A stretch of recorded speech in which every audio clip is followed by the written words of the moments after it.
完全にやってしまいました。これは違法です。Gadget Budget。皆さんこんにちは。ガジェットバジェットのなおです。動画をご視聴いただきましてありがとうございます。キーボード第2回になります。まだ第1回をご覧になっていない方はぜひご覧ください。第1回でキーボードのスペックが分かってきたので、早速購入といきたいところですが、前回欲しかったレイニー75は予算的に厳しいのです。結局悩んだ末にこれを買いました。レオボグ HI86 という製品で、レイニー75同様アルミ筐体でガスケットマウント構造を持ったキーボードです。お値段はこちら。レイニー75の半額以下で購入できました。早速開封していきたいと思います。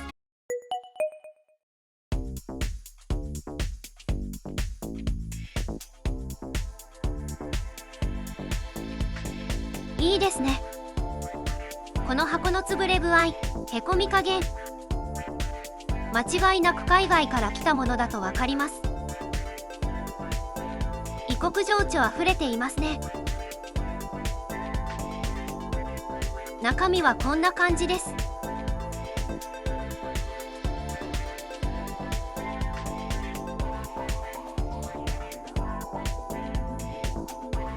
キーボードカバーは嬉しいですね。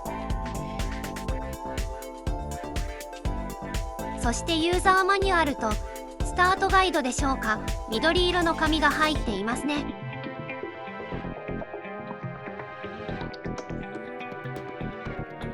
マニュアルは中英で、日本語はないみたいです。そして本体、ずっしりとした重さを感じます。これは期待感が高まりますね。流行る気持ちを抑えて本体の下を確認します。何やら箱が出てきました。他はもうないみたいですね。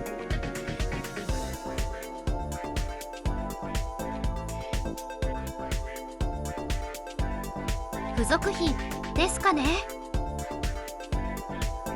中身はまず充電や有線接続に使う USB ケーブルでしょうか。続いてキーキャップとスイッチを引き抜くためのキープラー、予備でしょうか。キースイッチが2個入っていました。ちなみにこのキースイッチはニンバス V3 というリニアスイッチになっています。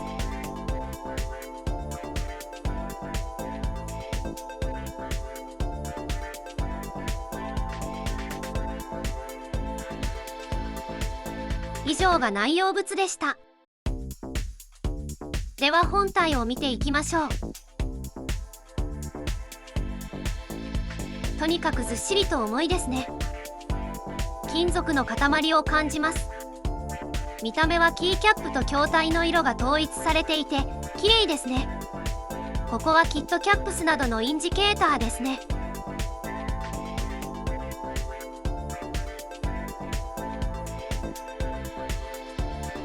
一部アクセントが黒キャップになっていますが、個人的には白の方が好みかな。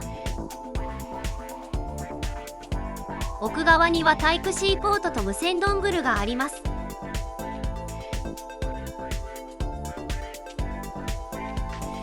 本体裏はレイニーにインスパイアされたのでしょうか。鏡面仕上げされた底板がありますね。寸法を測ります。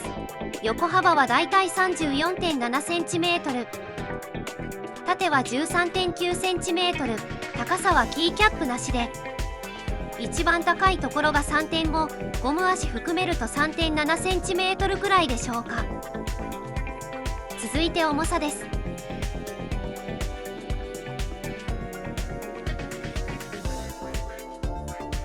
これも簡易的な軽量ですが、だいたい 1866g。小型のノート PC より重く感じます。これは持ち運びには向かないですね。さて続いて接続ですが、3モードに対応しており、切り替えスイッチで設定するようです。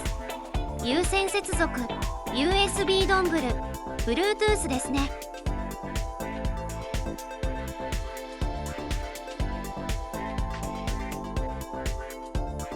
そして無線機器ですので、あれ？ここら辺に多分あれ、あるはずのものがないですね。ちょっと嫌な予感がしてきましたが、とりあえず打鍵音を聞いてみましょう。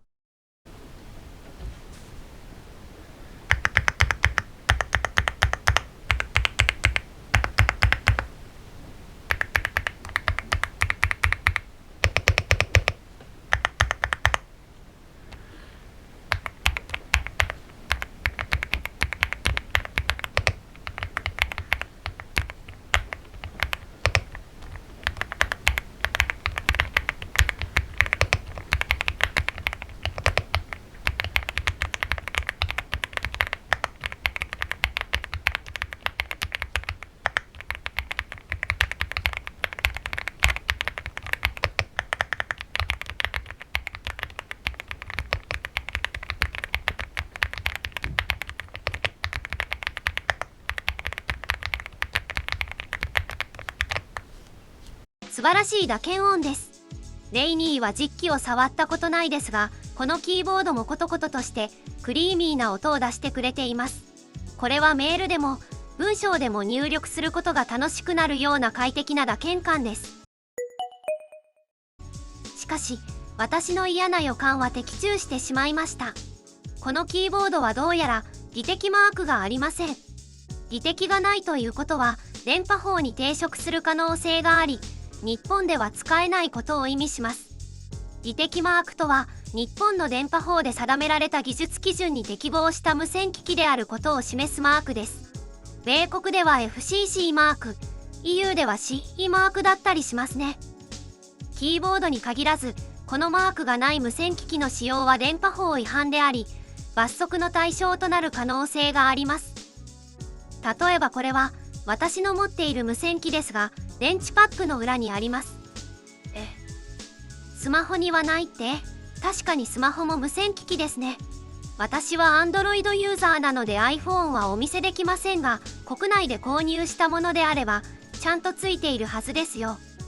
T はテレフォン、R はラジオを意味します。話をキーボードに戻します。では、USB ケーブル挿して無線を使わなければいいのでは、と思った方もいると思いますが、それでは電波が出ていない証明にはならないため、ダメです。やるのであれば、基板から無線関連のチップを物理的に除去するか、ソフトウェア的に動作しない状態にするしかありません。しかもそれを第三者に証明できないといけないので、素人の私には不可能ですね。総務省に申請すれば、試験、実験を目的とした特例措置を受けることができるかもしれませんが、許可が下りたとしても最長で180日間と定められています。残念ですが、このキーボードはもう炊飯器に封じ込めるしかありません。レイニーは技適取得しているようですね。技適を確認せず飛びつくとこういう失敗があります。皆さんも気をつけてくださいね。この動画が少しでもお役に立ちましたら、チャンネル登録、高評価、よろしくお願いいたします。